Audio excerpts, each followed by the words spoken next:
Hey guys, welcome to the Introvert Dating Success Show. I'm your host as always, HarryWilmington. This is the show where you go to learn how to date as your introverted self while still getting your precious alone time. And today is the holiday show. I'd like to do a holiday show for you guys where I talk about things related to holiday dating a little bit.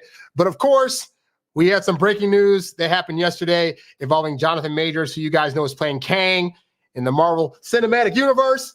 You know, I'm a big fan, obviously, and I was so looking forward to the Kang line. I thought he did a great job on Loki. I thought he did a great job in Ant-Man, but he got dropped by Marvel because he got found guilty of some things that we're going to talk about. Because what I want to talk about is specifically the woman he was dating, how this all happened, and text messaging that ultimately got him in trouble. As you guys know, I talk on this program quite often about how texting kills attraction, but also the detrimental effects it can have outside of just the attraction phase of things. So I want to get into all of that. Plus, as always, this show is ultimately about you guys. So I will be answering your guys' questions along the way. Let's see what else we got on the docket. We'll also be talking about some other various things. We're going to talk about some holiday dating tips for you guys that maybe are meeting women this time of year, whether it's through online dating or through friends groups. You've met a new woman and you're like, oh my God, the holidays are coming up. What do I do? Do I try to see her a lot? Do I get her gifts? Like, what am I supposed to do? Not to worry. I actually have if you get my book, the Stop Losing Women book, part of that, one of the free bonuses you get with that is my little PDF on the 10 tips to date during the holidays, how to really successfully do it. But we're going to a couple of you guys today because I want you to be prepared for dating during this season. All right. And yeah, so and also, guys, I've had people more people have been starting to get my Introvert Dating Success Academy. They've been joining it in. So for those of you guys that really want to take a level up in your dating game and have some kind of blueprint, because Lord knows, being out in the dating game and not having a plan, like, it sucks. You get anxious. And more importantly, women like head for the hills because you don't know what you're doing. So my Introvert Dating Success Academy will take you step by step through the dating process, from meeting a woman all the way up to getting her to the relationship part of the situation. So you can check that out at the website. I put the link at the top of the chat. So click on that. And if nothing else, check it out. All right. So with all that said, we're going to start the show because I've already got a few questions in the chat that I want to help you guys out with. So this first question actually comes from a guy who's been dating a girl for a while. And so this guy says, what do you do when your girl's libido is lower than yours? She is still very affectionate with hugs and kisses and wants my attention all the time, but getting to a hookup is more difficult than I'd like. And he said he's been dating her for a year. So I will go over a few scenarios that may be happening here. I'll just be real because I'm an older guy and I've run through the gamut of various dating scenarios and situations. So what I have typically found is that when a woman suddenly has a low libido, not know if it's suddenly for you or if it's always been this way, but I found that usually in the beginning, things are typically hot and heavy. If that starts to die off for a woman, then a major contributing factor could be that there's something that she's unhappy about in the relationship and she maybe doesn't know what it is. Maybe you don't know what it is, but it could be something as maybe you're texting too much, maybe you're around too much, maybe you're trying to go to her and ask for sex all the time, which she starts to get tired of because it's not allowing her the space that she would need to come to you to ask for sex. I found that usually guys unintentionally start doing things that are unattractive, or they start doing things that indicate that maybe they're slipping up. You know, maybe you were taking her out on a lot of dates in the beginning and now you're doing more Netflix and chills, or you're just trying to you're doing stuff maybe that you weren't doing before. So there could be a variety of things. I don't need a relationship like that. So you have to kind of figure that out for yourself. But I would say that that's usually not a good sign because, again, I found, just in my personal life, I found that when I was doing all the, not necessarily right things, but when I was doing things to keep her happy and to see to it that she was comfortable in the relationship, then I never had to ask for sex. At the point where maybe I did things that were like not so trusting, or I was hiding secrets, or I was suddenly not being the guy I was before, or like slacking off and taking out on dates and stuff like that, then it just so happens that's around the time that sex starts to go away. So you have to examine maybe what you're doing. You have to also have to examine the fact that, hey, maybe you're doing absolutely everything right. If it went from like hot and heavy to it's kind of falling off, then she could also be starting to lose interest. And you have to look at, okay, what things have been going on in the relationship that could cause that to happen. I've also had shows where I talked to guys where they said, oh, she started getting really busy at work. Well, women, when they start to get really busy, you know what's interesting? I found that when women get really busy with things, they're not, even though like, you know, in today's society, they can go to work and they can work the same hours that guys do. I have just found in general that they're not as well equipped for that as guys. Now, some people may find that to be sexist. I have had so many women that I've worked with. I've had women who've been my bosses. I've had women who have worked side by side with me. I have found that if anything in their life emotional is going on, they shut down and they can't work. They'll take a day off of work. They'll go home and rest all day. I have had times in my life where things were like at the worst they could possibly be. And I'm still like, but I have an obligation to go in and work. So I'll be able to take off my emotional hat for the however many hours I got to go to work. And then when I'm done with work, I'll take the work hat off, put back on the emotional thing, and then, you know, mope and stop or whatever like that. So I found women can't do that. So I don't know if she has any stresses going on in her life right now, but if she does, then that could be a contributing factor also to why her libido is falling off. But it definitely behooves you to try to figure out what that is. The most obvious thing you can do right now is if you're the one that's been trying to come to her constantly for sex, take like 2 weeks off from doing that. Like just really just bask in being able to hug her and kiss her and hang out with her. But also I'd say lessen your attention. Like, you know, have those moments when you're with her, you're watching movies, you're cooking food together, whatever. But then like maybe don't text her as much in between the times that you see her. You know, don't try to, if you've been taking her out 2 or 3 times a week, maybe go back down to 1. Like really start kind of slowly pulling away things that you were doing so you're not there in excess, which will give her the space to miss you and want to hear from you and maybe eventually chalk up wanting to do some kind of hookup thing. So hopefully, guy, that helps you out in your situation. Keep me updated because I'd love to know like where this goes from here. All right. So that's the first question we have here. Let's see. We have a question. Let's see.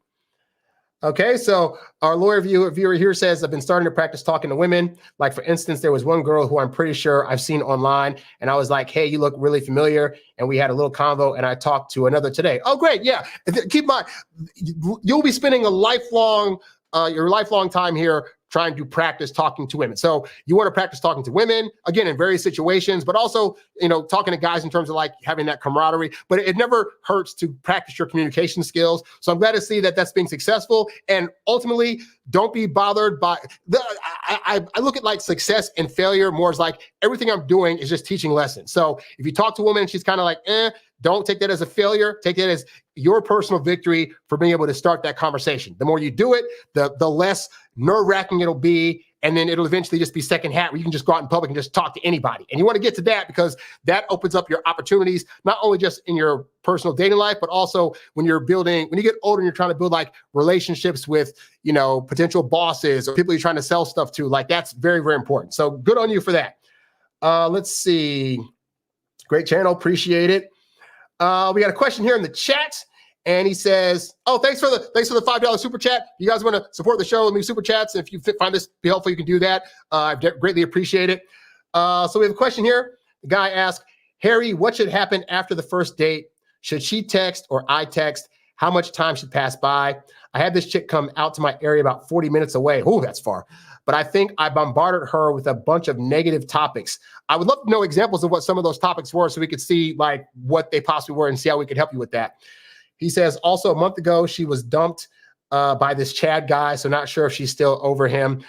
I'll be honest, I have found that if you're a confident enough guy, that stuff doesn't matter. Like I've literally dated women who just came out of relationships, and within 3 months, I was in a relationship with them. Why? Because here's the thing. Here's the secret, guys. And I think I've said this on the show before, but here's the secret, right? Is that you as the guy should not be seeking a relationship in the first place. Now it's a weird thing because like you're like, but I'm dating her. Aren't I dating her to try to get into a relationship? And the answer is no. You are dating her to do research to see if she's worthy enough of a relationship. So when she comes to you asking for a relationship, you'll have your mind made up about whether or not you want to do that or not. But you as the guy should not be seeking out a relationship. You should be, at the most, you should be seeking out having a good time with her and possibly having hookups with her, but leave the emotional weight of, is this a relationship? And I should say feelings, leave that to her. As long as you consistently show up for her in a similar way, and that allows her to build trust, then you are good. So in terms of your question about what should happen after the first date, My typical stance is this. You go on a first date, you have a great time with her. At the end of the date, you hug her and say, hey, I had a great time. You do not speak future speak, meaning you don't say things like, we should do this again. Oh, I hope to see you soon. I'm going to text you later. Do not give future speak. This is one of those things that it's a small tweak in your dating game, but it's one of those things that's going to leave what I call leaving mystery in a positive way. See, a lot of guys have this thing where it's like, bad boys succeed because women don't know their moves. And so you can, as a so-called nice or good guy, you can take that same tactic, but do it in a positive way. Like if you took her out and you had a good time, right? You're going to contact her. That does not mean in this moment that she needs to know that, because she, as part of her attraction process, needs to go home, think about you, reminisce about the date, and start anticipating when she's going to hear from you again. And that process of anticipation for women is so powerful and will cause them of their own accord to build stronger feelings for you in a shorter amount of time, more so than if you were that guy that was trying to text her right after the date. And you don't want to be that guy. You don't want to be the guy that goes home, hey, I had a good time on the date. Hey, hope you had a good time too. Oh my God, I'm gonna hit you. Like, don't be that guy. Those guys, more often than not, end up losing her feelings relatively fast. So after the date, say you had a good time, you go home. I say wait a minimum of 4 days. I've heard other coaches say wait 5 to 9 days. I say at the minimum do 4 if you can press it. But yeah, wait a few days before you hit her up again for another date. And that also allows you to test out her temperament, because women that have a good head on their shoulders will make the understanding in their head like, oh, he was probably busy. Maybe he went out with other girls, but that's fine because we're just early in the process. But I'm just glad he's hitting me up again.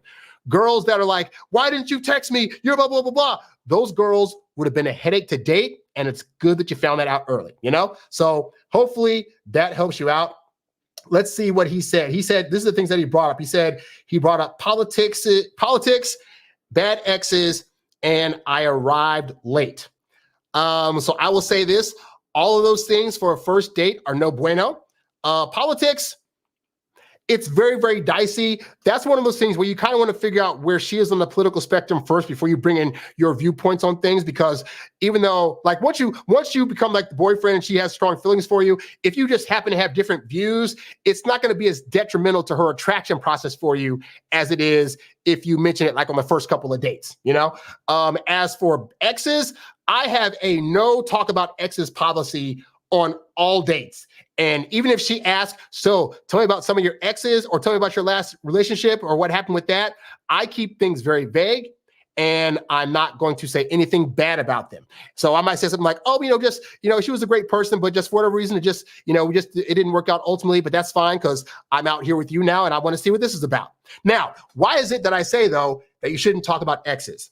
Here's the thing that guys don't understand is that women aren't taking conversations literally. They're always looking for underlying meanings, and they're looking for what your actions are going to possibly mean for you and her dating in the future, right?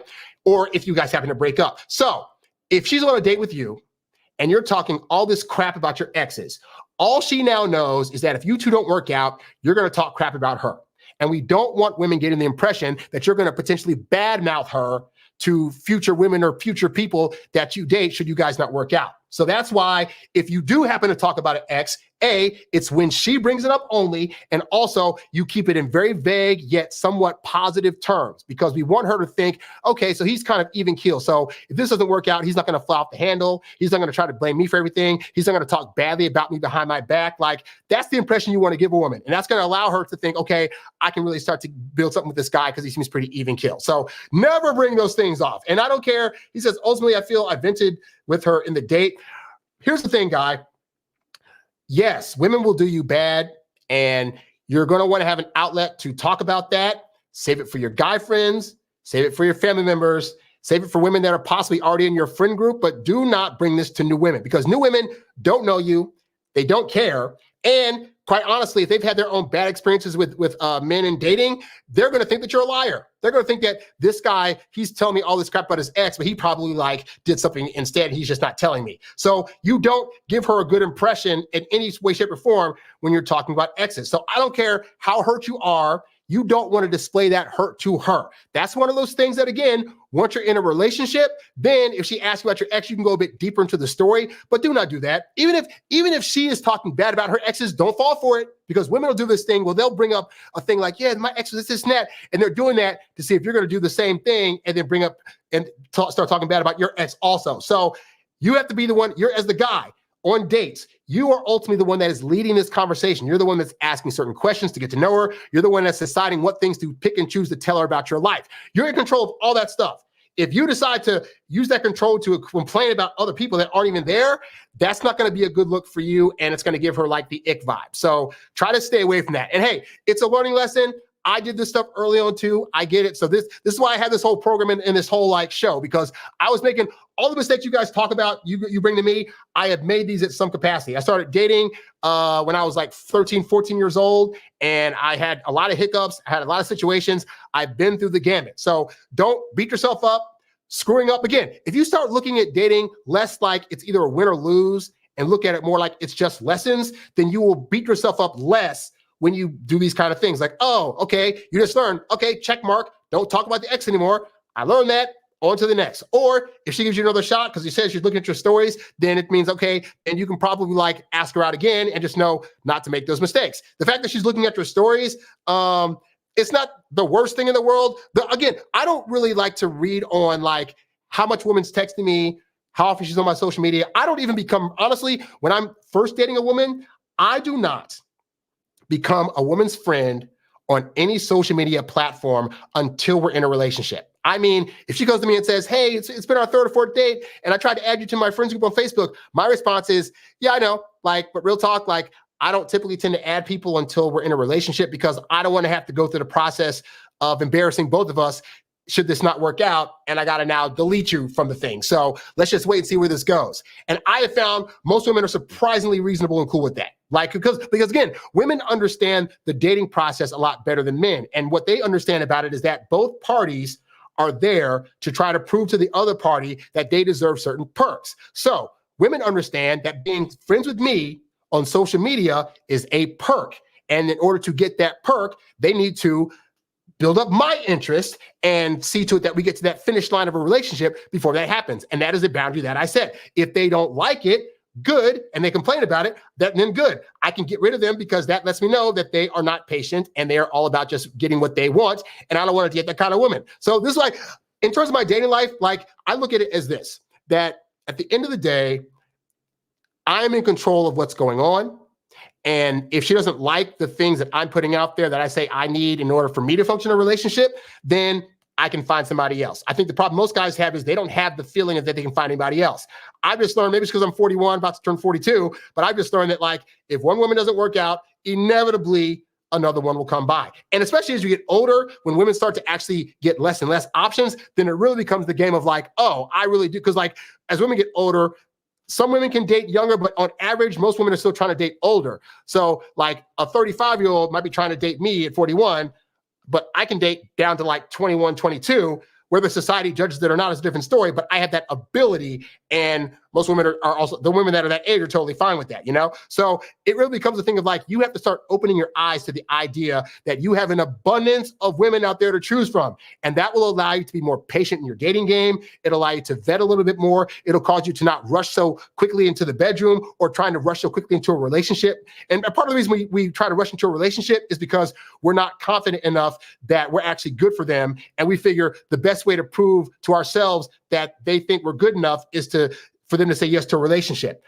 But women work at a slower pace. So you always have to look at, okay, yes, you're in control of it, but if you understand the most comfortable pacing for women, then if you date at that pace, you'll find you won't have to reach out so much, because if you're going slightly slower than the woman, she's going to be reaching out to you to figure out the relationship. She's going to be telling you about her feelings first. She's going to be trying to call you up to get dates. And as I always say, if she's chasing you, she can't be replacing you. So hopefully some of that helps you out.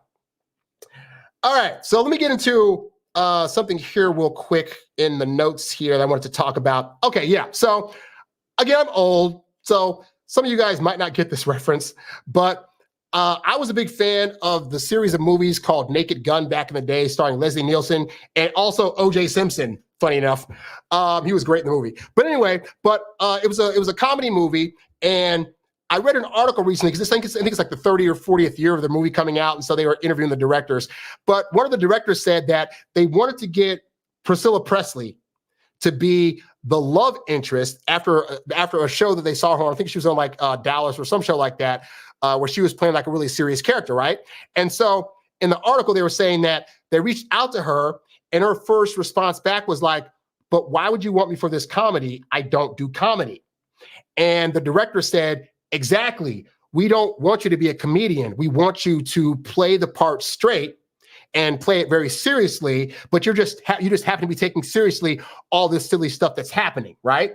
And so I read that, and I've heard that note before from a lot of, like, some of the best comedies that are out there are the ones where the comedian or the person that's playing the comic part isn't actually trying to be funny. In fact, the comedies that I actually hate the most, like I used to watch like some of Martin Lawrence's like movie comedies and stuff like that, where they would just be trying so hard on screen, like, hey, I'm doing this action, look at how funny I am. And it was just ultimately, it would make it not funny because they're trying so hard at it. But Naked Gun movies across the board, like the main dude in the things is playing serious, OJ's playing serious, Priscilla Presley's playing serious, and they're all funny as a result of taking all these silly situations very seriously. So as I was reading that, I was like, how does that then compare to dating? Because I always compare everything to dating, right? And I realized that dating is very much a similar tactic in that I find that the times that I was the least successful with dating was when I was trying my hardest to be a good dater. I was trying to, show that I was boyfriend material. I was trying to bring flowers. I was trying to compliment. I was trying to do all these things to try to show women that I am worthy of eventually being the boyfriend. And I found that applied pressure. It made things uncomfortable. It made me anxious, which made them nervous, and it would usually result in them heading for the hills. So what changed? Well, part of it was honestly figuring out the pathway of dating that was going to be most effective, which is why I have the Introvert Dating Success Academy.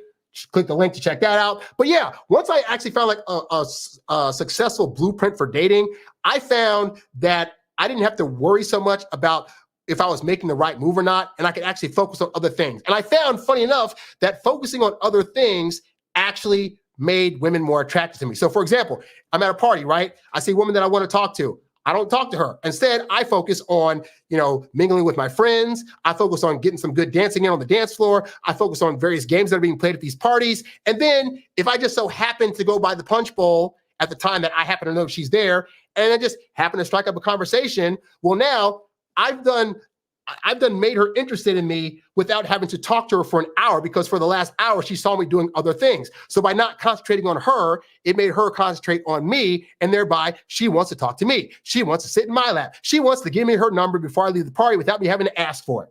And I just found across the board that the less I tried, the easier it became to date. Now, you might be thinking, but if I don't try, how do I get girls to date me? And there's the rub, is that part of the dating process for you to be successful is really becoming comfortable in your own skin, knowing who you are, knowing that you're okay with who you are and what you bring to the table. And then also, honestly, like focusing on some other things, like focusing on how you dress, focusing on your mannerisms, focusing on how you talk, how you move, focusing on your goals and what you're going after, and then focusing on other things that are just make you a more interesting person. If you're really digging into your goals and your hobbies and you're going on trips and doing these things, then if a woman happens to come across your pathway, all you got to do is like talk about those things and then make her laugh a couple of times and boom, she's interested. Like, I've done trips to Australia. I've had songs that went national and global and got me really popular. I've worked with celebrities. So I have an interesting enough life to where if I just talk to a woman for like 5 or 10 minutes, I can just mention, oh yeah, like that time I went to Australia. Oh yeah, like this one thing I did. Oh, when I put this one song out, this is that. And then just those things, she's like, getting interested. And then I can say at the end of that, well, it's been nice talking to you. I got to go. Oh, real quick, let me get your number. At that point, the most work I've done is put my phone out and said, let me get your number.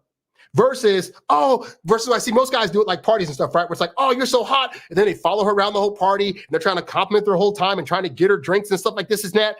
And I was doing none of that and getting women interested. So much like in comedy, when they're most funny, when they're not trying so hard at it, you're going to look more at ease and probably have a lot more success if you're not trying to look like you're trying to attract these women. Now, again, if you need help with that, I got some great programs at the website. You can also hit me up for coaching at the website. But either way, whether you do it through me or whether you look at a bunch of YouTube videos and figure it out, it really does behoove you to become more comfortable and more confident in yourself.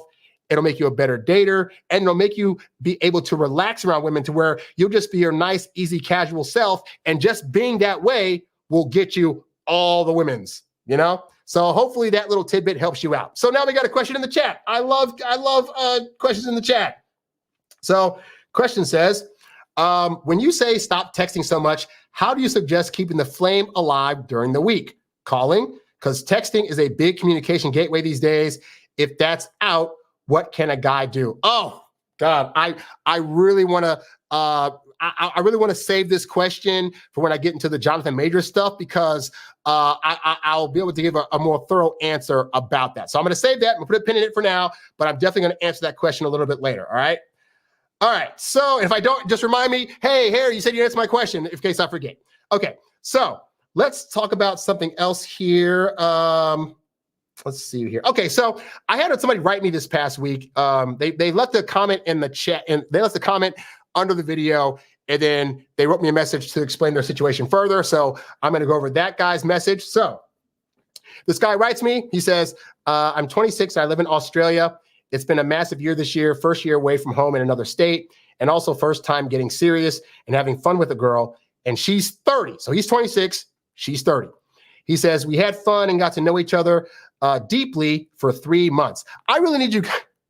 Okay, I'm sorry. It's not a bad thing to get to know a girl deeply. It just, when guys say it, it just gives me the ick factor, because I'm like, when I hear a guy say, we got to know each other deeply, what I think and feel in my head is, and he probably also told her about all these feelings and told her about all his trauma, blah, blah, blah, blah, blah. And that's not stuff I think should be being done in the first 3 months. But maybe this guy didn't do that. You know, maybe I'm just, putting that out there. But anyway, so, oh, yeah, he says lots of I love yous and sex. So in the first 3 months, guys, you should not be saying I love you. And you definitely should not be saying it first. Like, I know there's always a debate online about, oh, should the woman say I love you first or should the guy say it?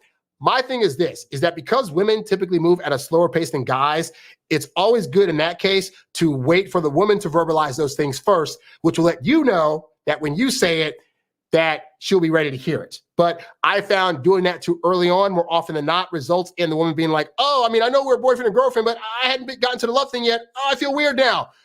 So he's already making mistakes, but he's not aware of that because he doesn't study this stuff like I do, you know? So he says, she has said, oh, so keep in mind, lots of I love yous and sex, right?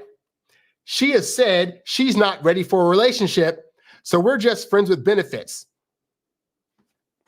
You can't make this up, guys. I literally call this. Like, and the reason that they're not boyfriend and girlfriend, honestly, is because he's being too deep with her and he's saying, I love you a lot. So you don't win points with women by all the stuff he's doing is feminine energy stuff. So saying feelings, that's feminine energy. Saying all the I love yous in the world, feminine energy. Being extra deep about stuff, feminine energy. The problem is for women that want masculine men, it makes them less willing to want to date you now because it almost feels like they're dating a girl. Like, it's not fair that it's that way, guys. You don't have to like it. I'm just giving you the real on that, okay? But anyway, so yeah, he says she's a European backpacker and goes back in 12 months. Okay, I felt we connected really deeply and seemed to complement each other in so many ways. So I've said this on the show before, and I'll say it again for you new guys, right? With guys, because we don't typically share a lot of deep personal stuff with people, because, you know, we're thinking we don't want our stuff used against us and we don't know who we can trust with this stuff, that when we talk to women about these things deeply, we feel that that is now a real connection. Women do this crap all the time. Women will meet a woman and by the end of the night, they have shared their darkest feelings with each other. This is just standard for them. So you cannot assume that because you're not used to sharing deep stuff, that when you did it, you felt deeply, therefore she did also. You can't assume she's feeling the same thing because this is just normal sharing for her. This is just how she gets to know you and also friends and family. Okay? So stop taking this thing of like, I felt things deeply because we talked. This is how they bond. So if to you it's a thing, to them it's not. Anyway, he says, I went back home early as I had family stuff going on. But then when she left, 3 weeks ago now, we decided to do a road trip back home together, which started really well, but then went downhill quick. Ooh, and it seems the dynamic has changed. He said we hadn't missed a 24-hour period without texting one another until after this trip. As of today, we haven't spoken in 4 days. So guys, let's recap, right? He's known her for 3 months, and every single day for the last 3 months, he's been texting her nonstop. And now he can't figure out why she's pulling away. Now, those of you that watch the show regularly, can you guess why she's a possible reason why she is suddenly pulling away? I did an experiment a few years ago where I got reacquainted with a girl, and I said, I'm just going to try some stuff out. So for every single day for like a month, I was either sending her emails or texting her or calling her. And by the end of the month, she was no longer interested. Now, to be fair, there were things on my end that when you text that much, you're bound to inevitably say the wrong thing or have something that you say that's taken out of context, or say a joke that you thought through text would translate and it turned out it doesn't. That kind of stuff happens when you're texting too much, which is why my general mantra is like, unless you're using the phone to set up dates, why the heck are you on the phone? Because this is inevitable. And for those of you that I've been doing a show for like the live show for almost close to a year now, and I have had show after show after show where guys have said, texting was great in the beginning, I was texting her all the time, and now all of a sudden she's falling off. When are you guys going to get that texting every single day inevitably leads to women starting to lose interest? Those things are connected because you're not giving a woman time to miss you and think about you. And you're probably texting her inconvenient times when she's like, oh, this is inconvenient, but I don't want to hurt his feelings and I feel obligated to text him, so I guess I will. Well, that obligation over time starts to feel like, I don't want to do that. And he should be fine if I don't text him back for a couple of hours. And the women find out when they do that, oh, why aren't you texting me? What's going on? Are you cheating? Blah, blah, blah, blah. Like, if you weren't texting so much in the first place, then that wouldn't be a situation. So just another example, guys. But anyway, he says, to be fair, she had a bit going on with her family back in Europe, so the trip wasn't as fun as it was intended to be. I don't know what the thing was happening in Europe, but that's just an excuse. Like the reality is women that have a high interest in you will always find time to reach out to you and call you and text you and see what's up, unless you've been doing it too much and they start to lose interest, in which case they'll pull off like this woman does. But yeah, that's an excuse. Like, don't buy that. Like women I've dated some of the busiest women in the world that have still managed to find an hour to see me, found a half hour to do a quick FaceTime. I'm out here in Hollywood where like I have friends in the industry who will still be like, hey, I can't talk to you right now. I'll call you back in 30 minutes. And then they actually call back. So if a woman's not doing that, it's lowered interest. He says she's a very deep person and had a lot to say about finding my independence and knowing what I want in life. Oh, because she's 30 and he's 26. I guess what I'm concerned about is losing her altogether, even the friendship. This is another example of a guy that doesn't have an abundance mentality. Because if a woman came to me and was like, hey, so I need time, blah, blah, blah, blah, and I don't know if I have this in, I'd be like, okay, well, reach out when you can. And then I'd be on to other women because I know they exist. And I'd find more time to do. Every time I've gone through a breakup, my first thought is like, I guess I have more time to like devote to my goals. Like, it doesn't phase me. But if guys that it phases, you're gonna be like this. It's like, I don't want to lose her and I'm so desperate. It's totally fine to like a girl and have hopes to want to actually be with her long term. But you also have to understand that women have their own free will too. And at any point, they could choose they don't want you.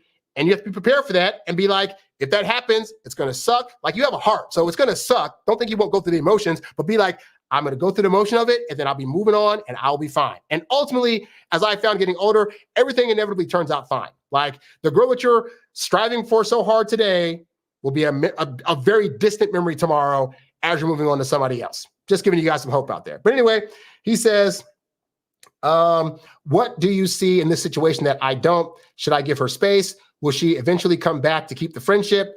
How can one bad trip undo 3 months of positive fun times? Is she pulling away or is it over for good? Well, here's the thing. For right now, I would say that the fact that she's not reaching out so much, it could very well just be that you're there too much and she needs a break. And you know what?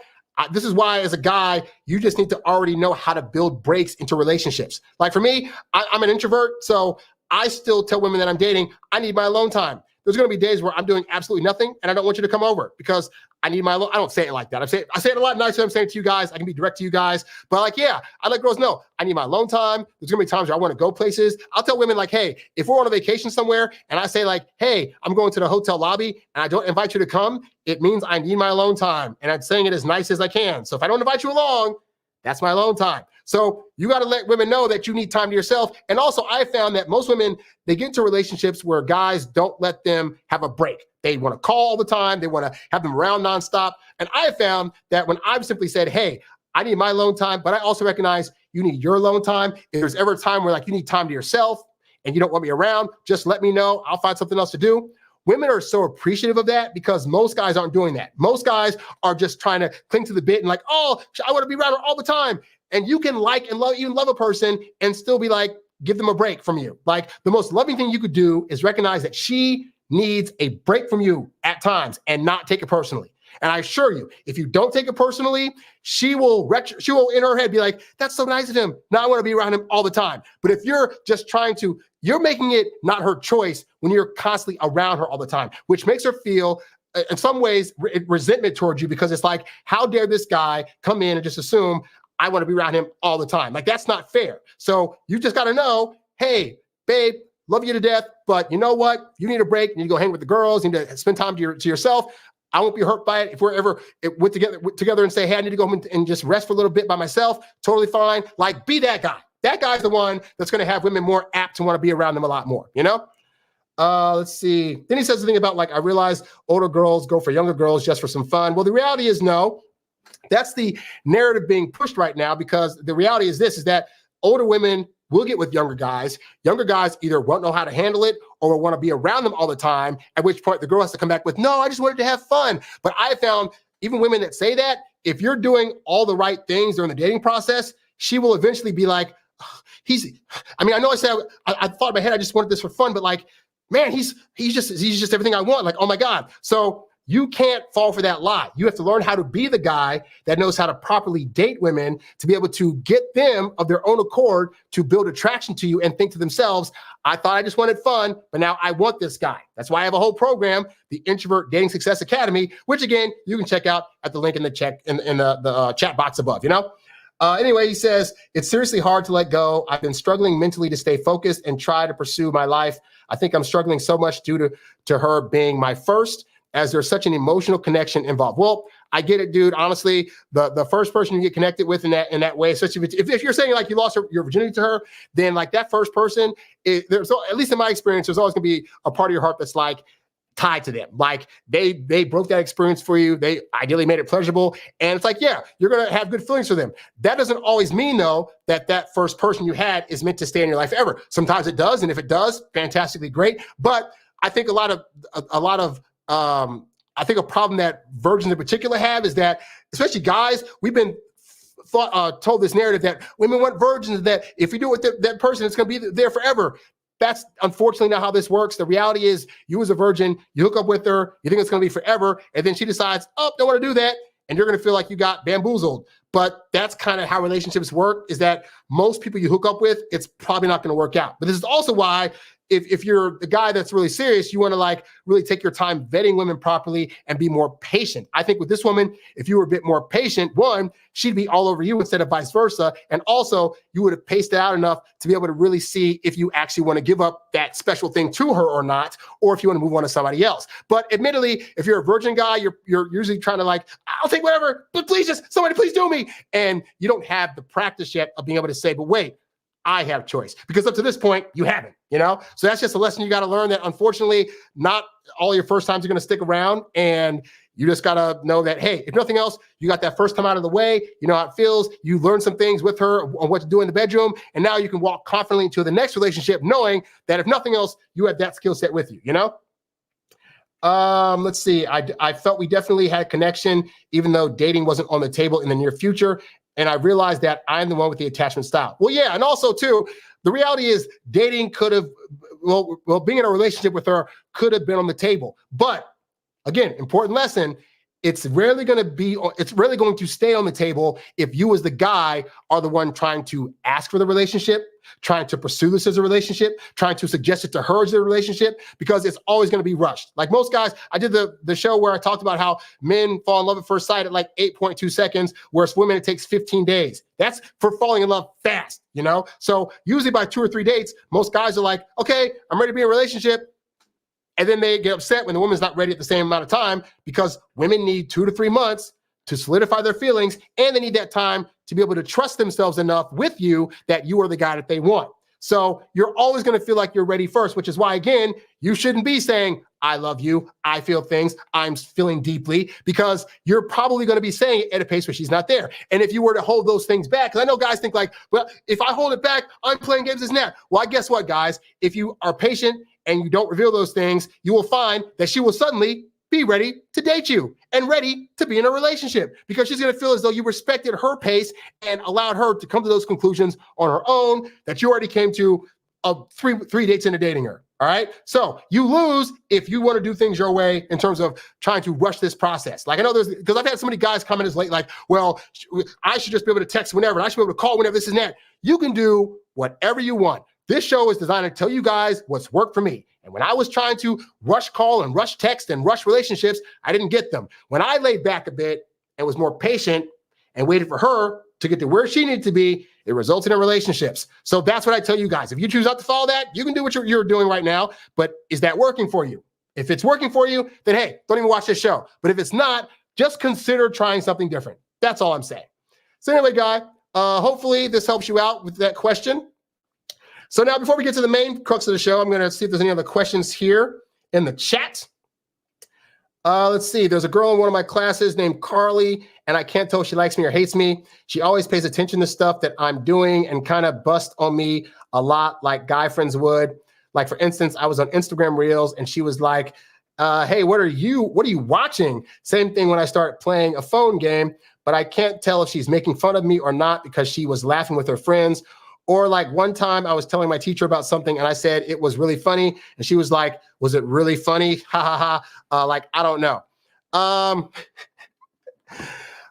man. So I don't know what to tell you guys. Like, I'm not a fan of like bust. Well, for one that I'm interested in, I'm not typically trying to bust on them too much, because like, I don't want to have anything that's like, that's taken in the wrong way, you know? Even if I say it with like a certain tone of voice, I know I was very sensitive to words. I was bullied in 6th grade, so I can sometimes be very sensitive to those things. So I just know that sometimes people won't always tell you when they're getting hurt by the things you're saying. So, but in terms of what she's doing, she's being jokey and playful, so it feels very flirty to me. But the point is, you shouldn't care, because here's the thing. What ultimately matters is, are you interested in her or not? If you are interested, then you'll shoot your shot regardless of what she's doing. And if you're not interested, then you don't shoot your shot. You just, talk to her accordingly, and you flirt with her and play little, ticky-tack games with her also, But, her coming to you and trying to talk to you, whatever, it's in on one sense a positive, but also if you don't think you can handle a relationship where a woman's constantly ragging on you like that, then I would say maybe not go after that. Like, I'm not a fan of ragging. So I find there are female friends that I can, do raggy stuff with, that I'm like, I do that with them because I know there is no chance of us getting together. The women that I'm typically dating, again, I'm jokey and I'm sarcastic, but it's never towards them. And I don't like when women are sarcastic towards me either. So I typically manage to find a way to not date those kind of women. But that's me. You're the kind of women that you may want may vary. So you have to really determine that for yourself, Okay, so I'm going to get into the story I want to get into, but first I've been drinking a lot of water today because I'm going in for a doctor's appointment tomorrow, so they want you hydrated and blah, blah, blah, blah, all that good stuff. So I'm going to take a quick break while you guys watch this. Hey guys, yep, it's still me here. So if you have been trying to figure out the ins and outs of how to date, it can be very, very challenging, especially if you don't have the proper roadmap to be able to get there. Going from dating to getting into a relationship has its own set of problems and issues that if you're not aware of them, you can ultimately end up not being successful. And that's why I've created the Introvert Dating Success Academy. This is an academy that is designed to help you figure out the ins and outs of how to meet, greet, attract, date, land, and keep the woman of your dreams. You could have a girlfriend within the span of 3 months of meeting somebody if you knew the practical steps to take at each stage, from when you first meet the woman, how to talk to her, all the way up to how to ask her out on a date, the kind of date to take her on, how to get to that first kiss, or something more complex as to how to get in the bedroom, what to do when you're in the bedroom, and even concerning things like when you guys have your first argument, how do you deal with that? What signs can you look for that indicate how she feels about you without you having to ask her? And how can you tell when it's time for you to have the relationship conversation? Well, these are all things that are covered in the Introvert Dating Success Academy. It is a video course. It is 12 videos that are designed to walk you through that entire process, A through Z, step by step, so you can finally land the woman of your dreams. And with that, there are some pretty cool bonuses that come with that as well. Now, if you want to check that out and see what the whole program is about, you can go to introvertdatingsuccess.com and you can click on the programs tab and then click on the section that says Introvert Dating Success Academy and see everything that comes with it. But I promise you guys, this program is based on my personal success and the steps that I've used time and time again to be able to attract women, get with any kind of woman that I want to, and if I decide to, get into relationships. And I believe it can be very helpful for you as well. So go to the website, take a look at it, and I'll be happy to assist you and help you when you join the Introvert Dating Success Academy today. And we're back. Love that little soundtrack. By the way, that music and also the music from earlier in the intro is from my album, Kevin Samuels Was Right, which you can check out at the link in the description below. All right. So a follow-up question to the previous segment I just talked about. The question is, how can you tell if someone's making fun of you or teasing you, like the whole little sister behavior you mentioned? Again, like it's not that you can necessarily tell. Ideally, you'll be able to tell by her vocal inflection. Like if she's saying it to you, like for example, you said, this is why, again, she's sending you stuff on Instagram, or she's saying you're watching something on Instagram. She's like, what are you watching? If she's like, what are you watching?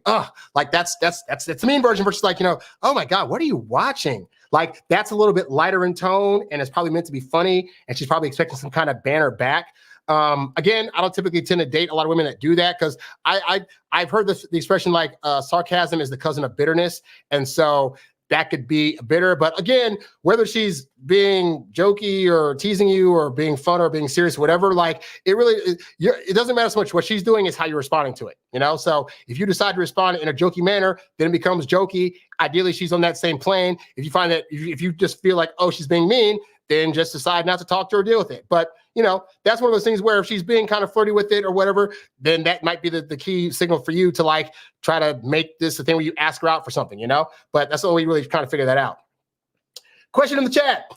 What is your philosophy on cold approaching? So it's interesting because it depends on the situation. I was honest, if I'm being honest, like I typically did a lot of online dating because as an introvert, I don't like the idea of just, I'm going to go in public and just walk up to random women and say hi to them. Like now I found funny enough at parties I could do it. Part of the reason I did it good at parties is because if I get invited to a party, it means I probably know the people that invited me and I have friends that are already there. So by being able to have them around, I'm already kind of in my comfort zone. And once I'm in my comfort zone, if I happen to meet a girl at a party that I don't know, well, I'm already in a comfortable enough environment to where we know people by proxy, so it makes it easier for me to approach them. So, but I would say this, and I've expressed this to the previous question on the previous show, is that if you're going to do cold approach, practice. Go to stores and start practicing on like people that work at stores, like your cashiers, the women that walk around and have to help you with like clothes and stuff like that. Like practice on them to you start to get a better feel for like approaching and not having as much anxiety. I also found, honestly, if you're old enough to be able to do online dating, sign up for online dating and start swiping for matches and start having conversations, not even necessarily to get the date, but just to start putting yourself through the practices of being able to practice different approaches. Because I would at many times treat online dating like a virtual simulator. Like, yes, the women are real, but like really it's all digital stuff. You're talking back and forth. So you can try the hi opener. You can try the, hey, saw your thing and you look cute. What's up, blah, blah, blah. Like you can try a bunch of stuff. And then over time, you start to see, okay, when I send these when I send these first messages, I get a response more so than when I send these ones. I have found that translates greatly to in-person walk-ups. Because I found that the better I got at doing online dating, it meant I was getting better at doing those first messages. And then when I would meet people, women out in the open, in real world, I found that I could use some of those same openers on them and it would work. Fascinating, right? So this is also why, again, I highly recommend you get my Smart Digital Dating program, because I have a few clients that have gone through that now that have either gotten engaged or married. So again, all the stuff I'm teaching you guys is like, it works and it's fantastic and it can help you out. But yeah, suffice to say, use online dating to do like virtual simulations, and then just start practicing out there, going to practice on women that have to talk to you. That's why I recommend going to the mall and going to stores, because all the women there have to talk to you. But you practice that enough, it becomes like muscle memory. It becomes like a mechanic and part of who you are, to where you can walk out of the mall and see a woman walking up into the mall, and then just you'll look at her and be like, hey, how you doing? Just real quick, like, I just want to say that's a really nice outfit. Like, where'd you get it from? Or, hey, I know she got some nice earrings on her. Oh, what are you going to do at the mall? Like, you just start randomly doing conversations. And here's what I find too. What's so interesting is that if I'm in public and people come up to me and start talking, I have no problem responding back to them. I might be a little annoyed because I'm an introvert and I don't know them, but for the most part, I'm like, oh, hey, what's going on, blah, blah, blah, blah. And I'll walk past and be like, why did they talk to me? But I engaged, right? And yet, in our heads, like if somebody were to walk up to you, right, and just start talking, would you be like, oh, stop talking to me, oh my God? Or would you just be like, oh, this is, in your head, you'd be like, okay, this is random, but okay, hey, yeah, no, what's going on, blah, blah, blah. Like you would just start talking to them, right? And you wouldn't like try to be mean to them or anything like that.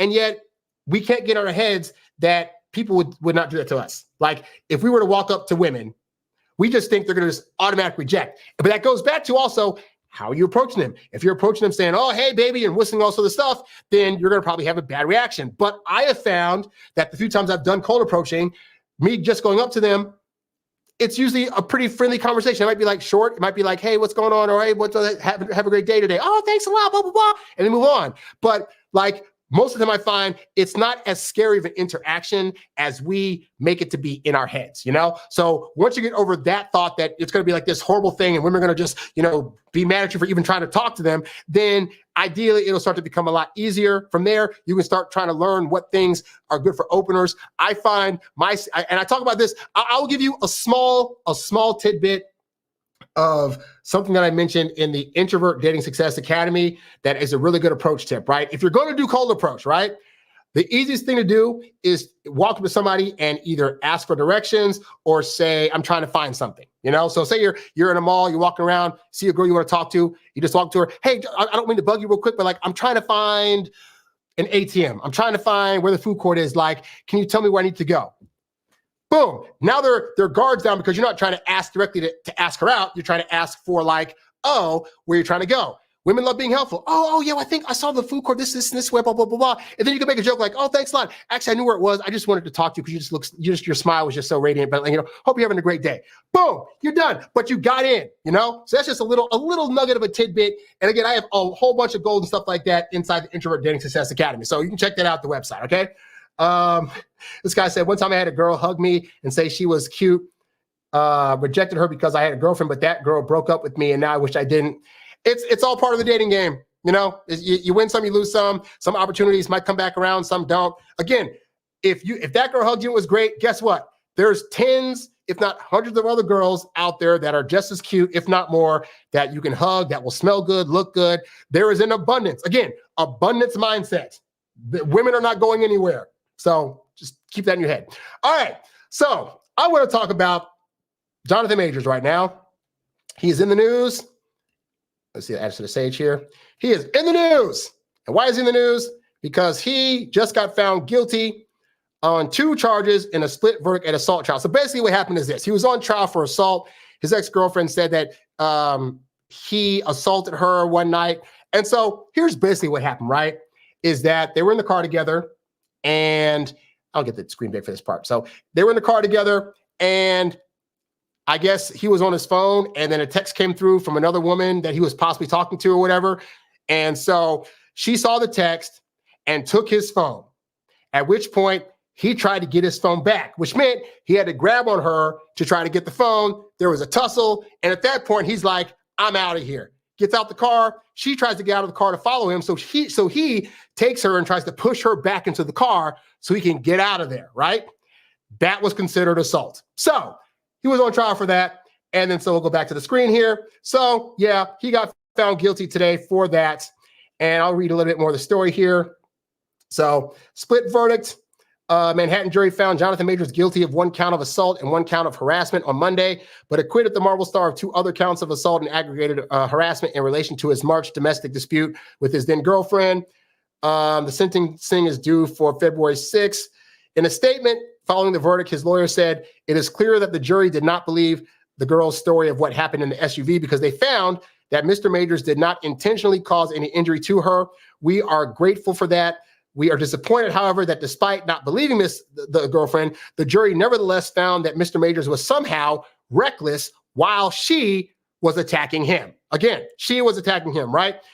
She said Majors still has faith in the process and looks forward to fully clearing his name. Now, as a result of this thing, for those of you that watch the glorious Marvel movies, you know that he was playing Kang as of recently in the Ant-Man movie as well as on season 2 of Loki. Well, guess what? Kang is now no more because Marvel has dropped Johnathan Majors as Kang the Conqueror hours after the guilty verdict. Pause, moment of silence for that. Because he was so great as that character, and it sucks that he now can't play him, right? So he was going to be the villain in the upcoming Avengers movies. They officially cut ties with them, blah, blah, blah. Future came into question after the arrest, all this other stuff. So all this sucks, right? Like all of this stuff sucks, but. And it's one of those things where there's going to be debates about, whether he did it or not. And then other women have come out to talk about this and whatever. And you know what? I'm not the guy to debate that on this show because I think that is going to be a conversation for another day. But I do want to talk about 2 very important things that you as a guy need to learn about this Johnathan Majors situation, all right? So here's the first one, right? Is that ultimately, let me get my notes up here real quick. Ultimately, in terms of you trying to deal with women, you as a guy will always lose when trying to fight women, whether it's trying to fight them verbally, whether it's trying to fight them through text, whether it's trying to get your phone back and cause a struggle of some kind with her. You as the guy are always, always, always going to lose. It's funny, I was talking to one of my friends today, and he has a sister who's a little bit older, and he told the story of his sister used to always try to hit him or, fake fight him or do this other stuff. And he said one time he had gone and hit her. So he hit her back, and she went and cried to mom and dad. "Oh my God, this is blah, blah, blah." And then so they're and she had hit him in the arm and left a bruise, a red bruise that was on his arm, right? So they go to hit my friend, and they're like, "How could you hit your sister? You don't ever hit women, this, and that." And he was like, "But look right here, she hit me." And then they turned to the sister and was like, "Okay, you should have hit him. But still, you how dare blah, blah, blah." They were all on him about that, So early in life, they're already trying to show him, you can't hit women. Now, my experience, I remember one of the last punishments my dad ever did, because he died when I was 9 years old. When I was 8 years old, I went to this summer camp that was near his army base. And it was at this summer thing. And I remember we were all sitting in class, and this girl just comes up to me and just straight up just goes and spits on me. And I was just so freaking disgusted, right? So at that point, we didn't have a fire drill. So we're going out to the fire drill, and I go up to her, and I literally just go like this. I go, there's you barely saw any spit, right? There's nothing there, right? This girl starts crying up a storm left and right while we're outside on the fire drill, crying all the way back to the classroom. She cried so much, they called my dad, and my dad came to my summer camp and took me out of it for the day and put me on punishment for a whole week and said, "You never spit at girls." Now, at the time as a kid, I was very upset. I was very annoyed. This was so unfair. She spit more on me. She had actual spit. I just did a little raspberry thing, and suddenly I'm the one getting punished while she gets to go scot-free, right? And yet, all these years later in hindsight, I realized what my dad was actually instilling in me, which is that the world at large is not going to care who's in the right when there's a fight. All they're going to look at is you're the guy, you have more muscular strength, you're probably taller, you probably are more aggressive, and therefore, you have more force you can bring upon her. Anything you do in a fight is going to result in negative consequences. Now, I am not saying that means that you don't ever have a disagreement with a woman. I'm not saying that if she has a thing, if she thinks one way about something, you think about some other way or something, that you can't have a disagreeing thing. That's not what I'm saying at all. What I'm saying is that you as a guy always need to be mindful of how you're coming off to women, because they're going to fight unfairly. Like, they can use psychologicals, they can use the boohoo crying tears. They have all these things at their arsenal. They have other guys that'll see you fighting with her and try to now play superhero and back her up. Like, it's not a good look when you are the one trying to fight with her. If you're trying to fight through text, if you're trying to like call out her name in an argument, all sort of things, like, you don't win. But on top of that, that's just if women are just trying to fight you in general, right? But even, especially in a relationship, like, the reality is that it doesn't do you favors to try to fight women, because they also hold on to grudges and things that you say for a long time. So you have a disagreement with your girl, and you say something that's like off the cuff, like, yeah, well, that's why your cooking sucks anyway, or blah blah blah blah. I saw a Reddit about that today, where like this guy was like, I was making jokes about my wife and how she can't cook, and she heard me say them, and now she won't cook for me anymore. So now it's been like a month and a half, she's still not cooking for him because she is holding on to that. So any fight you get in, you're calling her out of her name. You're saying that she's not as smart as you, or that's a dumb thing you did, or how this and that. Like, all that's going to do to your relationship is going to cause her to build resentment.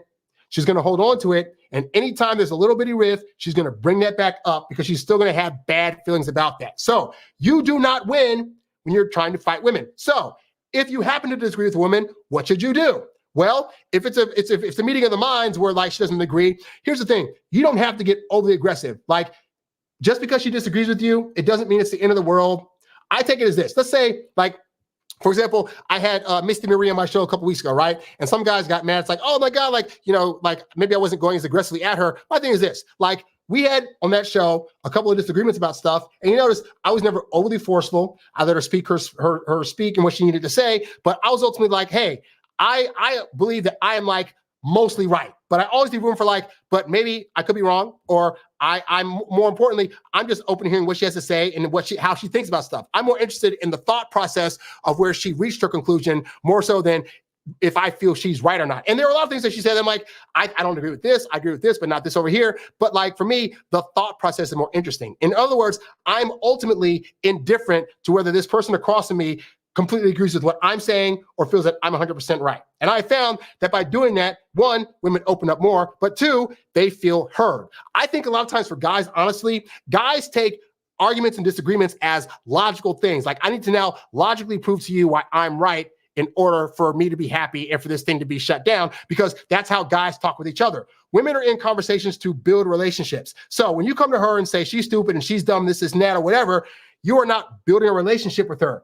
You're tearing it down. And that's going to make her feel hurt and unheard and cause her to want to possibly retaliate you in other various ways later. So with Johnathan Majors, unfortunately, he found out what happens when you try to grab your phone back from a girl and try to like struggle bus her. I would have left the phone there and be like, you know what? Keep the phone. We're not talking anymore. I'll get a new phone. He's rich enough. He's rich enough to get a new freaking phone, but he had to struggle for it. He had to try to push her back. He had to do all these aggressive things that are caught on camera that now make him look like a bad guy. So this is why I say, guys, if you're with that kind of girl, right? If you're with a girl that is antagonizing, like the girl I said earlier, that's antagonizing you or trying to start little fights here and there, you always have the option to just not date her anymore. Like, I know guys sometimes get on me like, well, why don't you push against this and that? The reason I don't push against women a lot of times is because I just don't deal with women that are difficult. If a woman starts to say she's being difficult, I just say, oh, she's not for me, and I move on. So I'm not trying to stay there to have long fights. I'm not trying to stay there to try to prove to her why I'm right, she's this and that. I'm like, no. Like, if we're having a discussion, I'm going to say my points that I feel are more valid. This is why, but I'm not going to discount her points, but I'm not going to back down from mine. If she decides she wants to start yelling and saying that's not a thing and start boohoo crying all this stuff, she can use those tactics. I'm out. It is what it is, So because I know from experience that like you fighting with women get you nowhere. Also, I found even if you are right, women are going to fight you tooth and nail to get to that right, and you're still going to lose in the end, right? But like women have the capacity to talk and fight a point all day. Trust me, I know. I've been on Reddit where I've gotten into conversation with women where like I'll put a point back, and then they'll put a point back, and they just keep on listing and listing and listing. I've been in texting matches with women where they'll just keep on texting and texting about why they're right and this is that, blah, blah, blah, blah. Like, I just don't have the energy. And it's not, and I found ultimately it's not worth it. It's not worth my time. It doesn't make her feel good, and it's a wasted exercise. So just don't fight. Like, again, learn how to respectfully disagree, learn how to hear women, but also learn how to stand your ground on things, learn how to say your stuff in a way that is not going to make her feel dumber than you probably feel she is in the moment. And you'll find that you'll be able to have discussions and arguments, but not things that lead to fights that result in you looking like the bad guy. So that's the first thing. And the second thing ties into what this guy asked earlier. See, I remember where he said, when you say stop texting so much, how do you suggest keeping the flame alive during the week? Calling, because texting is a big communication gateway these days. If that's out, what can a guy do? So let's go into this other article that I have pulled up here. So how is it that Johnathan Majors lost his case? Well, here's the interesting part, right? Yes, there was footage of him and his girlfriend interacting near the car and him being a little pushy, whatever like that, right? But the thing about trials is their job is to build enough doubt with the jury to where they're going to find you guilty of a thing, right? And so it wasn't even majorly like the camera footage or whatever like that. What it was this, is that there was a past incident whereby Johnathan Majors and his girlfriend were texting each other. And the exchange of texts that they were sending each other didn't make him look all that great. And so let's just look at what some of those texts were, shall we? Let's see. Let's get this over here a little bit here. So pull this up. Let's go through it. So disturbing Johnathan Majors text and audio. Also, guys, do not leave voicemails. Do not leave voicemails if you're mad at her about a thing. Again, these are things that were used against him in court to make the jury believe that he probably was aggressive in this current incident based on past text. All right. So several disturbing text, blah, we'll just go to the text. I'm going to waste your time with all this stuff. So here's the text, right? Something about, it starts with, it's fake. And you have, I fear, you have no perspective of what could happen if you go to the hospital. So I guess they said that she had bumps on her head and scratches. Again, maybe he was abusive. It's all alleged right now. So we weren't there for that. We're just going on what he said and what she said in the text. All right. So then he says, they will ask you questions. I don't think you actually protect us. She says, I'll tell the doctor I bumped my head. If I go, I'm going to give it one more day, but I can't sleep and I need some stronger painkillers. Why would I want to tell them what really happened when it's clear I want to be with you? So again, we don't even know what actually happened, but just based on these texts, it's going to give the jury an idea of what possibly happened, and it's not looking good. So then he says, I feel like you want to be together, as in to not embarrass yourself for everything you've said to your friends and family. Last night, I considered unaliving myself versus coming home. You said you needed love last night, and I put my feelings aside and tried to give you that. I need love too. Or maybe I'm such a monster and a horrible man that I don't deserve it and should just off myself. This way of existence is miserable. I want to be unalive. So everything he's saying in this text right here, again, gives the idea that what? That he did something horrible. He feels really bad about it. And it's so bad, he's considering not being here anymore. Now, there's a lot of redacted stuff here. She says, I won't go to the doctor, blah, blah, blah, blah. He says, you can't. But also, can we talk about, I've said this before on the show too. Guys, stop sending long paragraphs like this. Like, just even if you're in a good, healthy relationship, these long texting paragraphs will make women start to be less attracted to you because it gives off the vibe of somebody that is just needing attention, needing to spill feelings and guts and all those things that are just blah and feminine energy and doesn't make you look good. It just doesn't. So he's talking about how he felt that she wasn't there for him and she could give him a hug, blah, blah, blah, blah. I'm probably going to end myself. It's not really contemplating anymore. I'm a monster, a horrible man, not capable of love. I'm unaliving myself soon. I've already put things in motion. She says, Johnathan, you can't say this. I'm going to have to call someone. I'm sorry for not hugging you this morning. I really am. I was sleepy and disoriented by the fact that you thought I would break your necklace. I love you so much. Obviously, what do you mean you put this in motion? You have a family, a mother and a daughter. What would your daughter do without you? Blah, blah, blah, blah, right? So why do I point all this out? Let me just get the screen back up big. Why do I point all this out? Is because one of the major reasons, aside from the whole like texting kills attraction, being there too available all the time is going to cause her to start to lose interest. A major thing I don't want you guys to do is to leave a digital paper trail that could be potentially used against you and or misinterpreted by other parties later on that could result in you having a bad time. Now, this is not me, for women that are watching, this is not me condoning anything that Johnathan Majors allegedly did or did not do. I'm talking though about the fact that there are guys out there right now that did nothing, but because of sappy text messages like this, what resulted when the breakup happened was she's sending the text to all the family members, and she's like taking screenshots and going to the law and saying, well, these texts that he sent me meant that he meant this thing, and it meant he was going to hurt me, and oh my God. And I don't want that for you. Like, I don't want you to end up in this. You don't need to be the guy for one the kind of guy that ends up in this kind of situation. But I don't want you to be in a situation where your text can be used against you. And here's the thing, guy, you're thinking right now that new girl that you just met, that's so cute and so attractive and so innocent, she would never, ever, and I can assure you, all the girls that you think would never, ever, when a breakup happens, all bets are off. And she will do that crap, okay? Trust me, been there, done that, wrote a book on it. So I say this, so guys, I say this because in answer to your question, Guy, this is why you need to be keeping your texting specifically to asking her out on dates. If she wants to text you more, you let her initiate the text to you, but don't think that you need to be on text. One, because again, like I said, it kills attraction, but also for your benefit, because let's say this goes the distance, and then 6 months later, there's a breakup that happens. You guys have an ugly fight over the phone, where she can go to the police and say, we had this ugly fight, and then he came over and did stuff to me. And they're going to take her at her word at first glance. Now, you might think to yourself, I can just say I was innocent. Well, you can, but it's probably going to take you a lawyer. It's going to be her word against yours. And women, when they get into that mode, they got the tears flowing. And all guys are sensitive to women's tears. So like the male cop, the male judge that she's saying these stories to, it's going to make it very hard for you to prove your case. But if there's no email trail and no texting trail, they can't do that. All right. So that's how Johnathan Majors got himself caught up. And so that's the major texting lesson to get from this whole situation, is that guys, you're thinking with your little head right now, you're thinking, I want to say all these flirty texts. I want to be able to get to know her. I want to be able to build a rapport and this and that. Do it in person. Like, and also, if you ever have a disagreement or some kind of fight with a woman, or you can feel one coming on, because the women will text you, hey, I saw you this and that, and you hurt my feelings, this and that. Call her.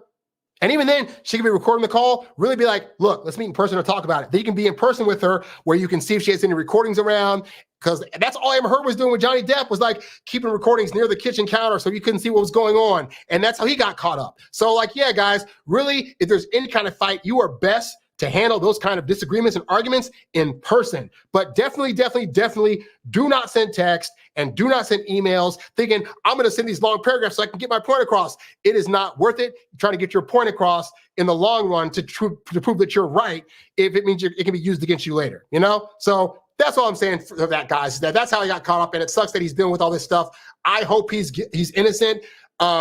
Given the court case, they're going to really push the fact that he's not. But again, the other side would have had a real hard time proving this case or trying to get people to say that he's guilty if he had just like not texted her. Like, real talk, guys, you know? So hopefully this kind of stuff helps you out. I always get ignored by people when what's by in people when I text? I don't know what that means. But anyway, hopefully, guys, that little bit helps you out.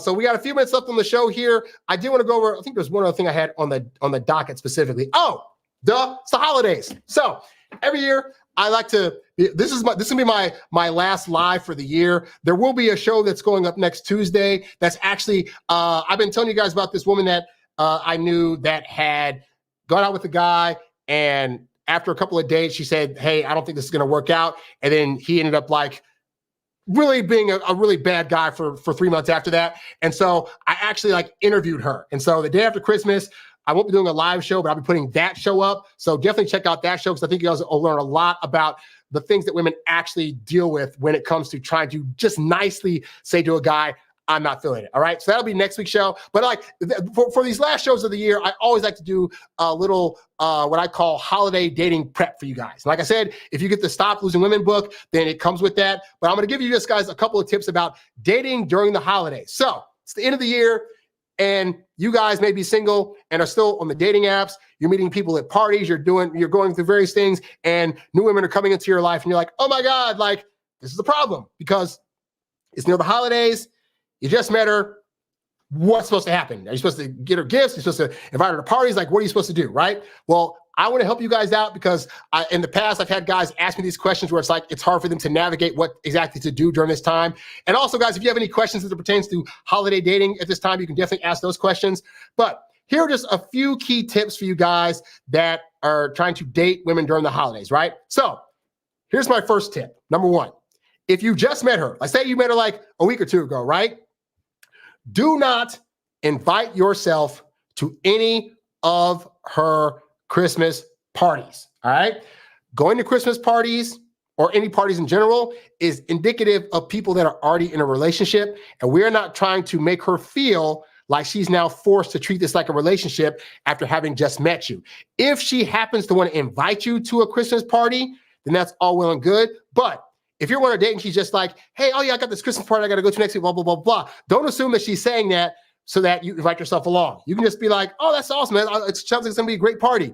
At that point, if she decides to invite you, she will just invite you. But do not assume that that invite is there. This also actually ties into the other thing, which is like you should also not be inviting her to any of your Christmas parties, because that involves her having to now meet your friends and family. And those are moves that for this early on in the dating process is going to feel too soon. It's going to feel like you're rushing the relationship. And I've had guys write me saying, well, we met up for our first date, our second date, I had her come to this party of mine with my friends or, whatever. And then the next time she started getting distant on me. Yeah, because you were doing moves that felt like they were too fast. And I know it's the holidays, you want to do stuff together and you want to be able to have a boo with you on your arm. I'm telling you guys, you err better on the side of not inviting that person, because you want her to know that going to parties with you is a perk that she will get once you guys are in a relationship. And again, women understand this stuff way better than guys do. She will be okay. All right. That's the first tip. Second tip is during the holidays, communication can get kind of wonky. So don't be upset by it. Like, again, if you met her like last week, this is the time of year where she's going to go see friends. She's going to go see family. She's going to be going out of state, possibly. She has a bunch of other things going on. She has office parties she's going to. She's got New Year's to prep for. And so in the process of that, you're a new stimuli. So on the list of important people to talk to, I'm sorry to say, guy, you're not yet it. But don't take that personally. Like, recognize that you met her, you've had a good rapport. And so if she, and I'll tell those girls that I've met at the holiday time, I'll say this. I'll say, hey, you know what? How does it here? Like, if we've dated maybe 2 or 3 dates, I'll say like, hey, the holidays are coming up, so I'm gonna be going out of town. If you want to reach out to me during that time, that's great. But if not, no harm, no foul. And I'll see you in the new year. And I keep it at that because, again, I don't want women this early on to feel like we're in a relationship. And part of that means she now has to text me. I have to get a good morning text every single day. She has to tell me about her Christmas vacation. No, she doesn't. I'm new stimuli. I don't expect that behavior until we're boyfriend and girlfriend. And because I don't expect that behavior, I have found that by default of that, I usually get that behavior. See, when you don't force women on your agenda, it's amazing that they will come up with an agenda of their own that actually benefits you. So that's the second tip. Third tip, no gifts. I don't care if you met her on December 1st and now it's 24 days later, no gifts. We reserve gifts ideally for once you're in the relationship. So if she happens to have a birthday come up, if Christmas is coming around, the first 3 months, no gifts. The hard part here, though, is this, right? Because it's December, right? So December, January, February is Valentine's Day. Ooh, what do? It depends on what part of December you met her in. If you met her in the middle of December, Valentine's Day isn't happening. I'm sorry. And there's specific reasons that you do that I'll go into in another show. But suffice to say, gifts and things like you giving her stuff, that is reserved for later. Even women that, in terms of love languages, they're like, oh, they're gift people. They too understand that is a privilege that is to be earned. So, and this is also a good test to see where her temperament is at. Because if you're first dating a woman, women that have a good head on their shoulders will be understanding of why you're not getting them a gift this early on. Women that get butthurt and cry and complain, you didn't give me blah, blah, blah, blah.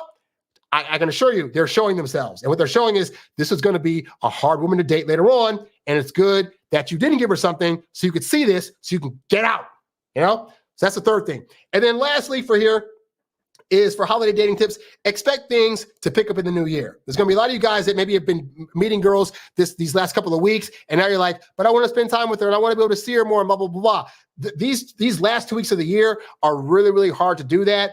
And even if she is at home, she's got family obligations. She's got Hanukkah and Kwanzaa, and she's got families that are be going on, day trips to do things together or whatnot. So just assume that she is booked for the next 2 weeks. If she happens to reach out to you and says, hey, I got time on December 28th to meet up, let's do something, fantastic. But do not hold it against her if she can't. Assume that her schedule will reopen up after January 1st, all right? And if you do that, then what will happen is you won't be so hurt when she can't go out, which means you'll be more even keel, and she'll be able to recognize that, oh, he wasn't all mad that I couldn't talk to him or go out with him during these 2 weeks. He's a very understanding guy. I want to date an understanding guy, so I'm going to continue to date him once I have that free time in the new year. And you'll find if you do that, women will hit you up on January 3rd. Hey, I'm back in town. Hope you have a happy new year. Would love to meet up. Again, it's amazing the things that'll happen when you're not pushing your own agenda, you know? But yeah, take these 4 tips to heart, and I promise you, you will have an easier time being able to meet and date women either for this rest of the time of the year or potentially early in the next year. But you'll ruin that completely if you're trying to force her and you to do all these Christmassy things. Yes, she wants that too, but she wants that with somebody that she feels is already a partner. And so it might just mean that if you're patient this year, you'll be able to celebrate a lot more Christmases with her in the future. So hopefully, guys, this helps you out. All right, so that's really all I had for this particular show. Let me see if I got any more questions in the chat. Going for a woman with many options is a different battle than one that doesn't. Since I have a lot of options, but I don't get bout. I don't know. So, but I will respond to, so this guy said, going for a woman with many options is a different battle than one that doesn't.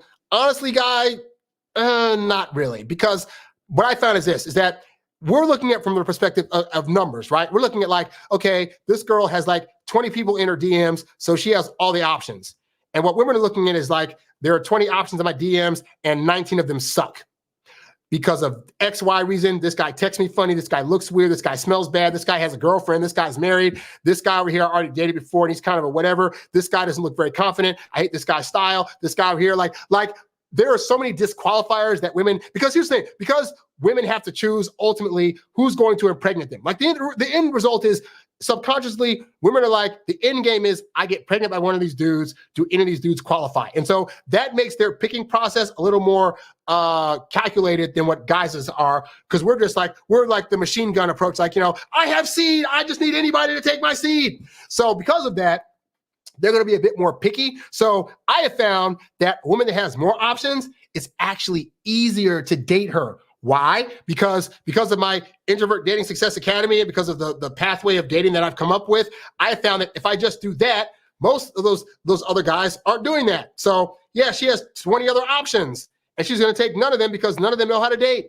None of them know how to talk to her properly. Most of them are just going to her for sex. And I come to her and know how to do all the things to where I make her feel comfortable. I make her feel like we're dating at a good pace. I'm moving a bit slower, so she's coming to me, which goes back to the chasing theory. And so therefore, it makes it easy because I know all those other guys are going to mess it up. So either she has, I remember I dated women where it's like, they've been like, yeah, I've been on like 3 or 4 other dates and you're the first one that clicked. Yeah, because I know how to be on a date. I know how to have a good conversation. I know how to listen. I know how to talk to women. I know what things to say at the end of a date. I know how to get another date with them. Like all these things are skill sets. And so that's why I tell you guys, like, don't think so much in romantic terms for dating. Think of it as dating is a skill set. And just like everything has a pattern, women on average generally have a pattern that they are more accustomed to feeling is going to be right for them to make them feel like the guy that's in front of them is also right for them. And so if you know that pattern and know the ins and outs of how that works, then you'll be able to stand out amongst all the other so-called options that she has, which again, if you go to my website, I have a plethora of things that'll teach you how to do what I do and will help you get into relationships and be able to stand out amongst all these other options. So hopefully that helps you guys out, you know? But anyway, guys, that's all I got for now. So I hope you guys have a wonderful holiday, whatever you celebrate, guys. Coming to this new year, I have a lot of exciting things happening. I got some new webinars coming up, a couple other products and projects coming on. I have some different things I'm going to be adding to the show. But thank all you guys who have been watching so far this year and supporting. I greatly appreciate your support. You can always also leave a Cash App or a Super Chat. My Cash App's $ HarryWilmington. My Cash App, my Super Chat is just leaving a chat in here like the guy did earlier.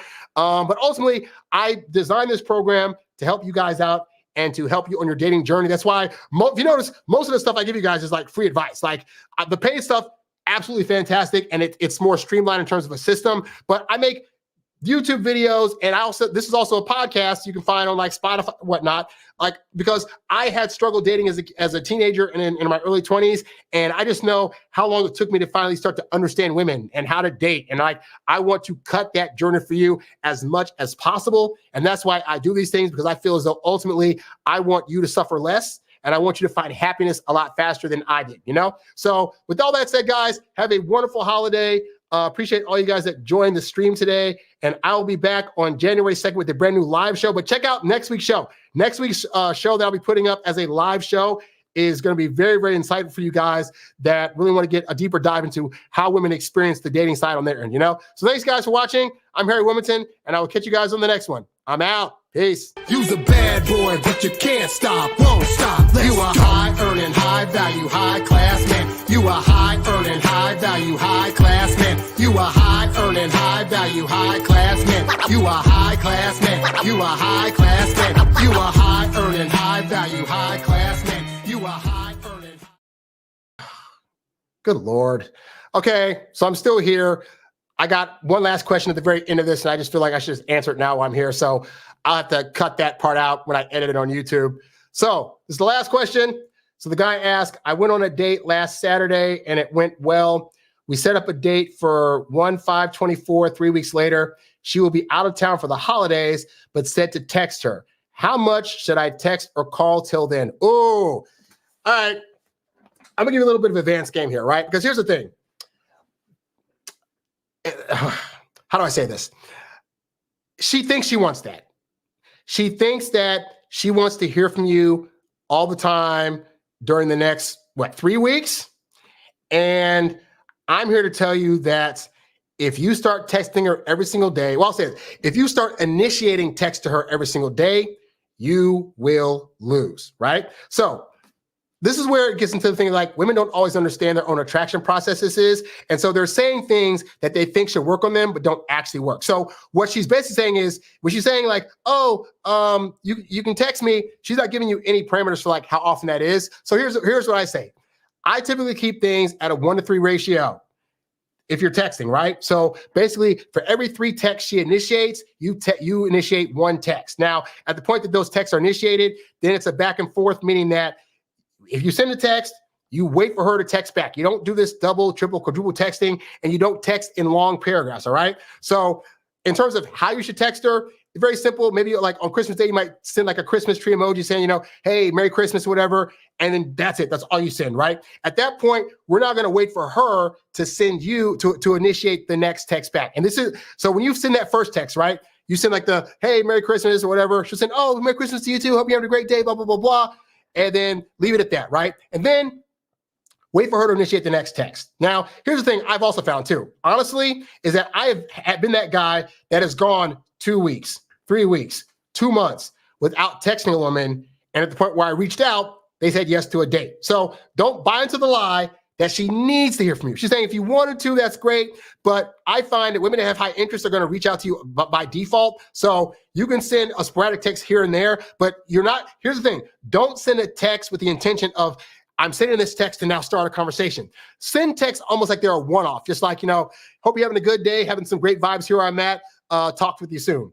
And then at that point, if she decides to continue that conversation, like, oh, you're in a conversation. But don't think you have to continue these on, right? Because the thing is this, like I said, texting too much ultimately kills attraction. And I've seen it happen where like you'll start texting by week 3 when the date's supposed to happen. All of a sudden she's busy or she can't make it or whatever, right? You already have a date set. So if nothing else, you can text her around the time when she's back in town, like, hey, Happy New Year. Hope you had a great time with this and that. She'll text you back, oh, I had a great time, blah, blah, blah, blah. Man, I can't wait for our date. This is that. Like, but you've already set the date. Like, you already know the date's happening, so you're not going to forget it. And you have to assume that she's not going to forget it either, even if you don't text her nonstop throughout the holidays, right? So ultimately, don't buy into the lie that you have to be initiating these long-winded conversations nonstop throughout the holidays. I can assure you that is not a thing that you need to do, all right? So hopefully, guy, this helps you out.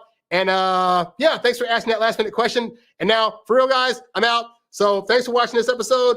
I'll be back in the new year. You guys have a great holiday season. As always, if you have any questions you want me to answer, I'm going to pre-record some videos this week before I go out for the holidays. So leave me your questions in the comments under my various videos. You can also write to me at HarryWilmington@gmail.com. That is HarryWilmington@gmail.com. Thanks for watching, and I'll catch you guys next time. I'm out. Peace. You's a bad boy, but you can't stop, won't stop. You a high-earning, high-value, high-class man. You a high-earning, high-value, high-class man. You a high-earning, high-value, high-class man. You a high-class man. You a high-class man. You a high-earning, high